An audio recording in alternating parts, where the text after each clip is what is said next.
Kriti from GMT India, and it's about damn time, powered by GMT India.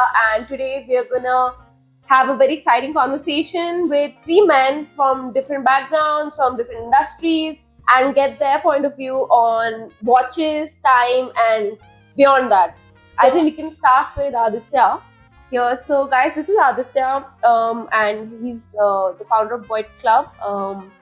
And Aditya, so my first question to you is, as the founder of Boit Club, how do you think watches and supercars go hand in hand? Is there like a relation, or guys have something around that? What's the thought process and yours? I run Boit Club, which is a company that deals only with supercars. Yeah. And with supercars, you end up meeting a lot of passionate individuals. Yeah. And passionate individuals are generally very erudite, very well versed with everything. And a lot of times they tell me about car knowledge that even I don't have. And I've been into cars since I was a kid. So you're dealing with a very passionate bunch of people.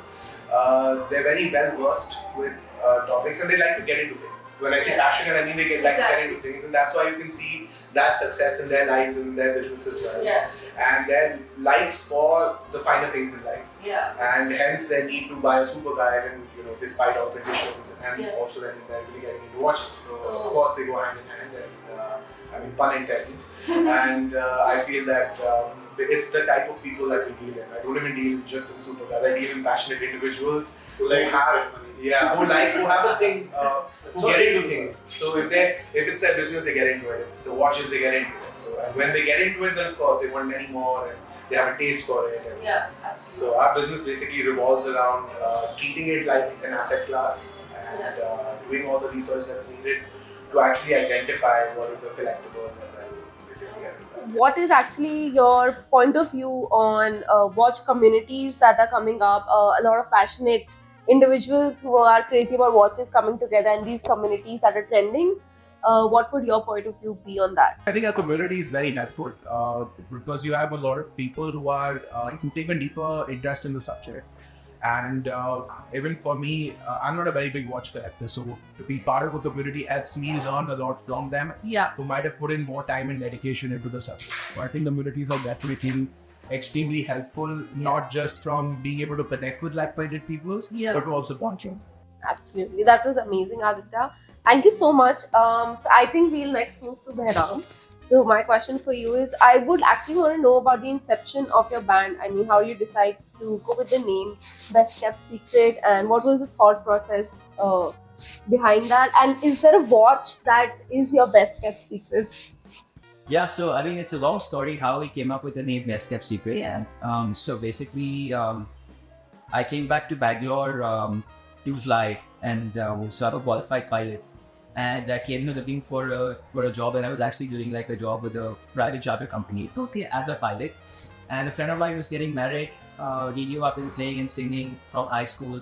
So he was like, I know you play guitar and sing. I know a few other guys who play guitar and play the drums and everything. And I put a band together for my wedding. And he was like, we were all very young, and he was like, I want to do something with a twist. So I just want like my friends to perform at my cocktail night the night before his wedding.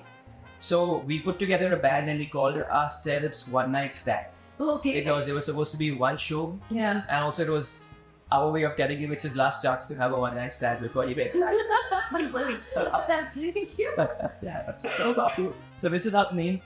The OG name came up, which was One Night Stand. And then that show was a great success. We had great chemistry with each other, and one thing led to another, and then eventually we wanted to release music, and we found out that the name was taken by the Australian music producer or DJ.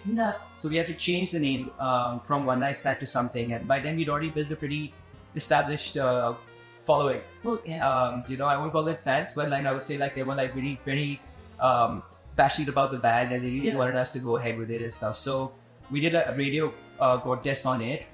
And we asked for name suggestions following up to One Night Stand, and I think about 1,500 names or so. And then the one that really struck us was Best Kept Secret, because one is like a one night stand is always a best kept secret, and it was also 3 words. So we said, okay, you know what? Let's just check if this name is taken or not taken. That it wasn't taken. So we said, let's go with best kept secret, if that's how the band came together. And is there a watch that is your best kept secret? I actually do have a watch, which is the best kept secret. I very rarely wear it, but it's I just acquired it recently. It's a 1980s Rolex Datejust. Okay. Yeah, it's a vintage watch, Okay. and it's a super vintage. So I very rarely feel like wearing it, especially not on stage with a very good it is. It seems a little fragile, even though it's a Rolex. Yeah. So yeah, I would say that's my best kept secret, but it's just locked up and kept at home. Is there a watch that you wear for most of your shows, like a lucky charm or something?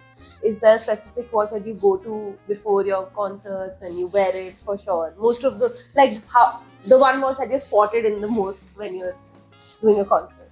I think there would have to be the one watch that I wear on a daily basis. I would say is an Omega, Okay. a Speedmaster, Yeah. and I think it's a very versatile watch because I literally wear it everywhere. Okay. And sometimes on stage, when you have equipment, you can have your guitar and mics, and you have people around you, and when you're doing private shows invariably some of these people jump on the stage around you and stuff like that. I feel this is a very sturdy and a very versatile watch.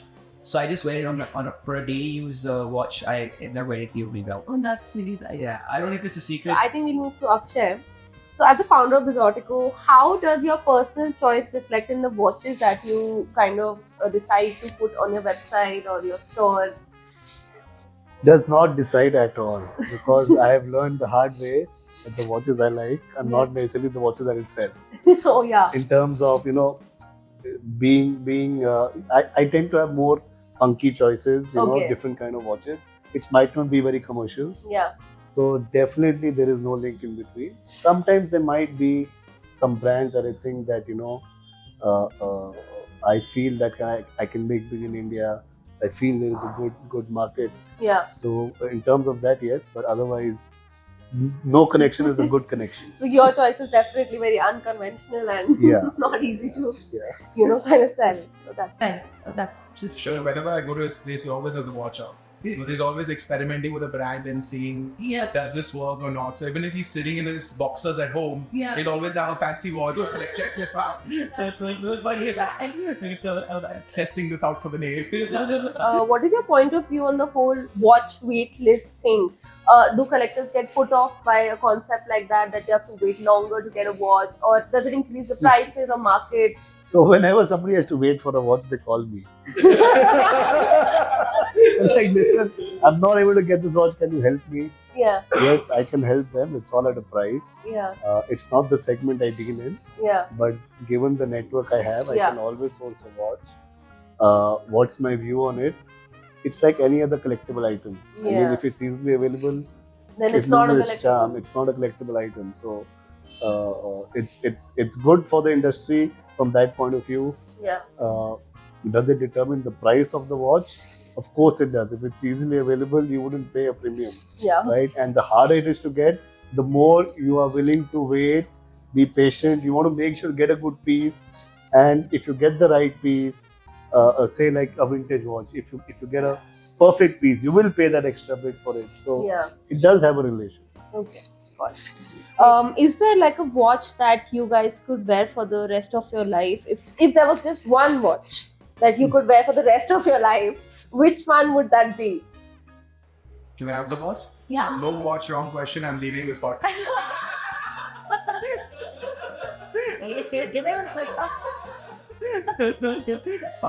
Somebody asked me who's good. It's like we were talking about it. It's like asking him to sing the same song every day. Or asking him to wear the same watch every day.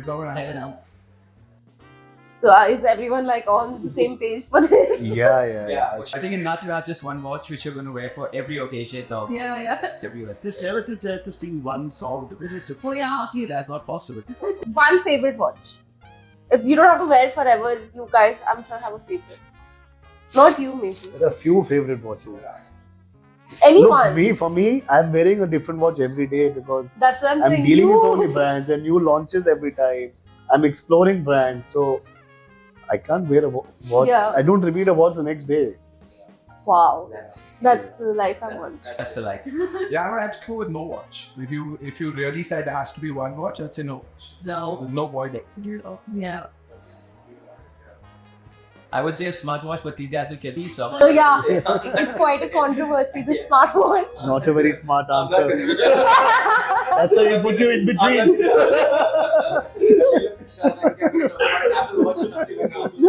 I didn't wear mine because I'm just so like scared of wearing smartwatches now that I'm with GMT. So I've stopped wearing my Apple Watch altogether. What is actually the toughest thing as a watch collector? Like, what is the It's a toughest? temptation that you have to control. Watches are expensive, Yeah. and you save up, and you're like, okay, now do you want to buy this or do you want to buy that because you want both, or do you buy a watch or do you spend it on something else? Yeah. So it's a temptation you need to manage. Yeah. I think that's the toughest part. How about you guys? What do you think is tough as a watch? For me, I think identify the trend in watches. I think there are watches, as a watch collector, there are certain watches that you want to collect. Yeah. And there are other quirky watches that you look at and you just want to buy irrespective of their connectivity. Yeah. So, like Akshay said, it's the ability to control yourself from picking up that nonsense watch Yeah. and waiting and, picking the right watch basically to add to your collection. I think that's when people Yeah. mainly with us. So it's quite a challenge. Yeah, identifying those trends and seeing which one is in. We count on people not having self-control in our industry. Oh yeah, that's okay. People with no self-control are the ones that we have to go behind. I think I'm an amateur compared to these guys when it comes to collecting watches because I've literally just started like getting into watches. Me too, huh? Me too. You've got like but you guys are like a huge collection. I've got like 5 or 6 watches which I've just gotten into, and like just said, it's an obsession. Then you start, you'll be like, oh man, now I'm in this league, I've got a Rolex, and then you realize, man, there is so much more, and then you want that next watch, Yeah. and you get that next watch, and there is a level above that. It's like climbing a mountain. It's and climbing a mountain, never yeah, ending you just mountain. keep doing that on and on. Interesting. So this is a very generic question. Like, how did you get into watches? Like, what clicked as a collector? As a collector, I got into collecting watches after being in the business for 5 years. Oh my! I was that never is- into watches. That's a Yeah, long time. I got into watches because of my connections with Ferrari. I was a distributor for Ferrari Yeah, for sunglasses, and then we decided to stop the business because they gave it to Ray-Ban. yeah, And coincidentally, they were looking for a distributor for their watches in India, and because of my strong connection with them, they gave the agency to me. yeah. So that's how I got into watches. After being in the business, learning about it, seeing what kind of watch enthusiasts out there, that's when I started getting into it. So I also started collecting watches only just 3-4 years ago. Nothing more Wow, than that. that's very fresh. Yeah. And I hate it. I mean, I was absolutely fine without this passion. I was doing well in my life. Now I have to work so much harder. Yeah. How to become a millionaire? That's the art of the million and buy many watches. Yeah. So for me, I remember in 5th grade, we were allowed to start wearing watches to school. Yeah. And I really liked chunky watches. So one of the first watches I bought was a G-Shock. And I got into the whole, like, every time I would see a G-Shock, I wanted it. So I think I had a thing for watches for a very young age when I kind of dropped out of it So for a long time. And I just got back into the taste for watches very recently. okay. So for me, I think I always had a knack for it. I always have an eye out for like big chunky watches. Yeah, but I think I fell out of it for a long time. So if you talk about originally, I wasn't a watch collector. I just like watches. As a collector, not even a collector, it's just the liking for watches reignited only very. Nice if they don't get into bad habits. Yeah. How about Yeah, I think the same. Like Aditya said, I think my first watch in the obsession of my watches was actually a G-Shock in high school. So, like you said, like when we were allowed to start wearing watches, everyone wanted to have like the most colorful or the coolest G-Shock we had last. So that's when I actually got into wearing watches and like a G-Shock, and I actually did this until I was probably in college. Yeah. And I think very similar story. I also kind of stopped caring too much about watches. The only watch I actually really cared about was when I was flying. They associated flying with Breitling a lot. Oh yeah, that thing. Yeah. Yeah. And I think there was a very iconic advertisement of Breitling. I think it was George Clooney, I'm not sure, but with like a very vintage propeller aircraft for Breitling. and you know, for some reason I saw that, I was like, oh wow, like I really gotta get a racing. Yeah. So that was a one-off piece that I had. Yeah. And I just felt, okay, you know, since I'm a pilot, I need to wear a bracelet. Because I know that smartwatches are way better for pilots. I don't think a smartwatch is way better for pilot. It's not saving the pilot. Yeah. So, Okay, we want to actually that was an instrument cluster. We need stack. that's just a backup. Get an alarm, stay awake. Okay, there's going to be no smartwatch roasting one. Expensive. We are don't be smart. But recently, you know, when we started performing at a few shows, and for some reason my band has also gotten quite into watches. So even though they're not collectors, Yeah. because they have to support families, whereas for me, I'm just buying watches and spending my money like that. Yeah. So when we're on stage, either to be either my keyboardist or my sound engineer or someone, like say we're playing in Dubai or Muscat or Doha or one of the Middle Eastern places, that we like to check out the watch, and that guy's hand in the front. Check out the watch and that one. And that's when I started noticing that I'm playing and I'm singing, and I was like, wow, that watch is right, and then I was speaking the face light on stage. So that's when I realized, oh, there's so much of bling in these watches. Yeah. I got a little bit into it, Yeah. and just a little bit of research, and then I said, okay, you know what, I'm gonna start. Waiting you have it. Yeah, slowly. So the next thing I actually want to do is talk about your collections. You don't have to go very extensive. Just for 5 of your top, you can. So my favorite is this one I'm wearing. It's the Mad One edition, the very first one. Then I have a Longines, I have a Tag, Aqua Racer, I have a Sub two-tone, I have a Linde Virgin, I have a couple of limited edition Ferrari watches, I have a Movado. Nice. And you, Behram? So I'm around.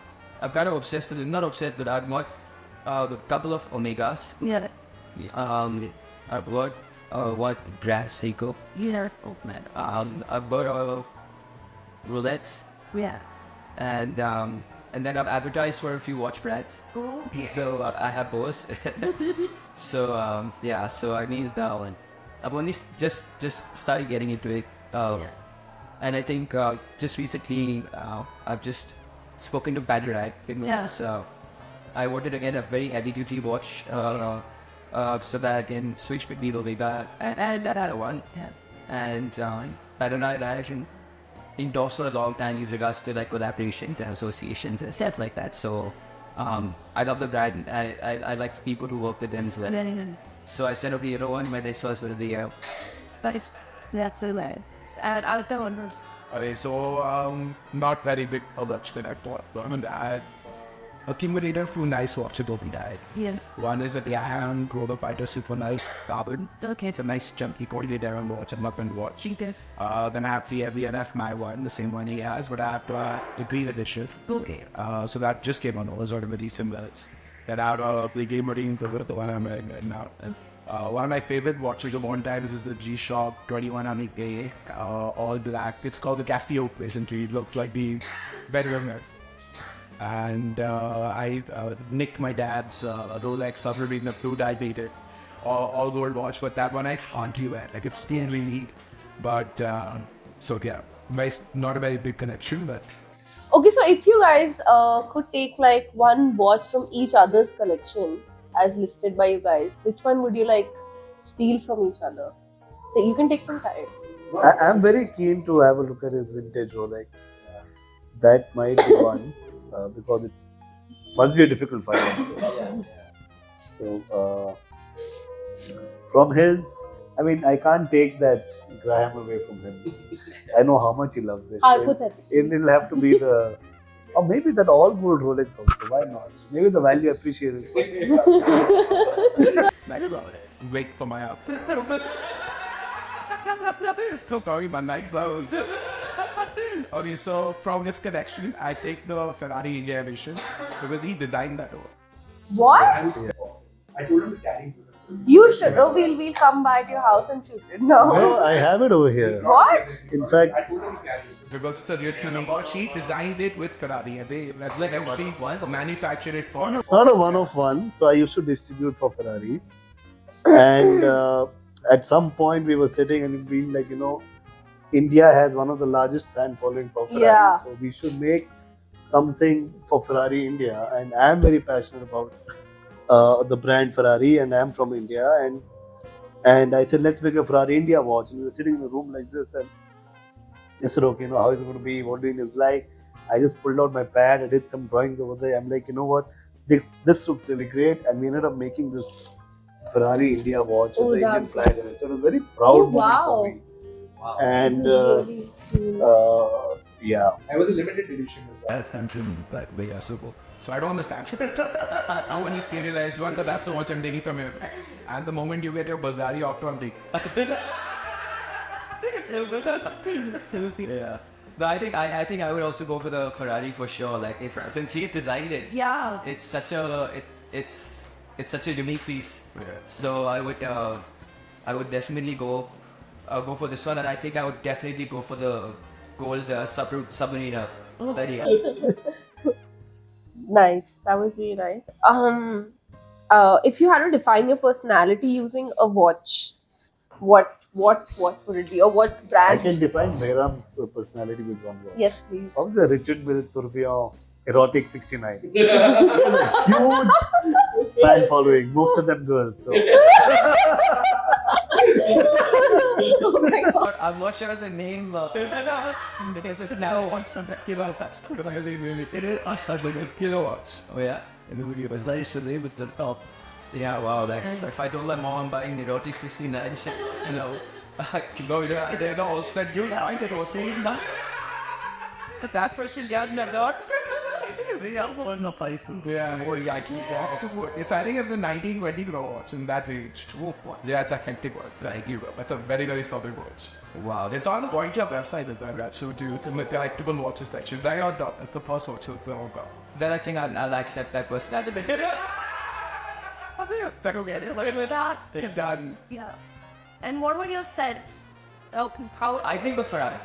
I think because it's him. He's designed it. And Reflection. yeah, and it's a reflection of him, and he's a Yeah. Ferrari guy. That's all it is. And putting India on that Yeah. Yeah. is where I'm actually on. How about you? So for me, a watch that describes my personality best would be the aficionado Sineskia astronomical grand complication. For two reasons. First, it has the word astronomical grand complication in it, which is what my life is like. And the second is because that is a very, very complex watch with a lot of things going on in it, and that's kind of how my brain is. Like, it's always thinking it way about things. So I would say that's be the watch that. That's I right. guess. Yeah. Doesn't that big wow, look at it. Yep. How parts? I told you I didn't know. Lost. I was like 1-9. Okay, so is there any watch that you guys had to wait the longest to own, or any of your watches were like I'm waiting for one right now. The same one in green, the Lucky Clover edition. It was announced in November or December. Okay. That's when I paid for it also. It was supposed to come in April, but now they pushed the delivery to July. So July end. Oh my I hope god. it comes by then. But no waiting otherwise. How about You don't have to wait anywhere. So yeah, I mean, I'm waiting for Anurai.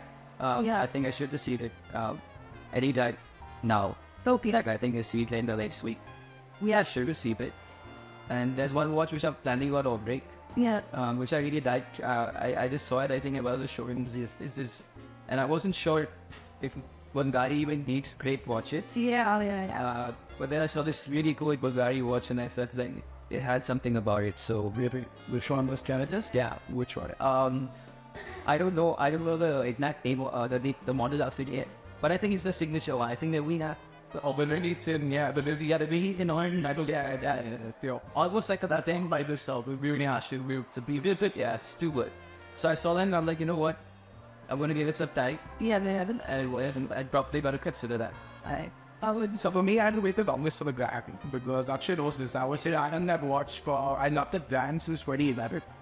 And I picked up a supercar then, and for me, it had the silver stone edition with the hand at that time and I was strapped and it like tires and stuff. So I thought it went really well with the most art. Yeah. I know. Was never able to acquire it then, and then I kind of fed away from my family business, reinvented my own thing, and Yeah. by the time I found my wing footing, the first watch I was able to acquire after a really long wait was the Gram. So In fact, in 2017, I met the owner of Graham at Basel World, and I called him. Like, tell me what you want. I'm doing it right now. Okay, so do you guys believe in? I'm gonna get hate for this. A man just needs that one watch for life. Do you guys believe in this statement? yeah, I said no. I'm leaving this podcast. Again, I think we should put a count on how many times Aditya wanted to leave the podcast. Let's put down a question saying, what is your favorite smartwatch? I wouldn't have thought that. Okay, I'm gonna tell you something. I had actually put a question which said the most ongoing controversy. What is your point of view on a smartwatch? And then I ended up removing it, like because I Aditya think would we have still left answered it. that question. We still answered the question. So let's like dream a little. I think we know about Behram's wish list. I would love to know about you guys and your wish list for the Oh. next watch. So, since we are dreaming, I've always wanted to own a Daytona, probably Okay. the Platinum. Yeah. I really like the Jacob & Co. Astronomia, the solar version. Yeah. Amazing what they've done with that watch. Gotta have a Patek, probably the Aquanaut Advanced Research. Yeah. And I really like the Christopher Claret Poker watch. I think it's a really cool watch. Yes. Yeah, those are a few. So I'm a car deck. Obviously, my watches are really a lot of cars. So I like the Jaber Wingo Bugatti Chiron Tribune. Yeah, the Blue Sapphire. That's a really nice watch. Then I love the RM1103 McLaren. That is a super duper watch. Nice chutney is what I'm up. Yeah. I think it was several different McLaren mounts. Yeah, I didn't have to it was launched so that when you buy McLaren Senna, then you're allowed to buy that watch, and they match the serial number of your Senna and the serial number of the watch. How interesting. So that was a very funky, and a lot of people have Sennas and over here looking for the matching watch. Also with it, so again, some collectability behind it, and a beautiful looking. We know somebody who bought the McLaren watch and now is looking at Senna to match. Yeah, he bought the 11 McLaren. Now he's looking for the car. Then another one I love is the AP Royal Oak Skeleton Black Ceramic. That's another watch that I really like. And if you'd like to know more, there's a web page that I've made on our website for you called Collected Watching. Check it out. On like 20 watches, but Is there anything else you guys want to talk about? Alright, Yeah, now it's done. need to give you a watch to me. Yeah, which watch?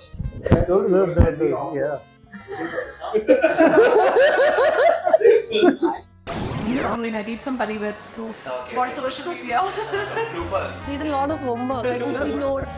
that's the background music. Patient goes on talking, and the subtitle is talking. So, Failure. So it's a big serious. How are you? You don't have to wait anyway. That is not. comes with a I don't repeat a watch the next day. Wow. Oh, she wore. That's why he got late with it.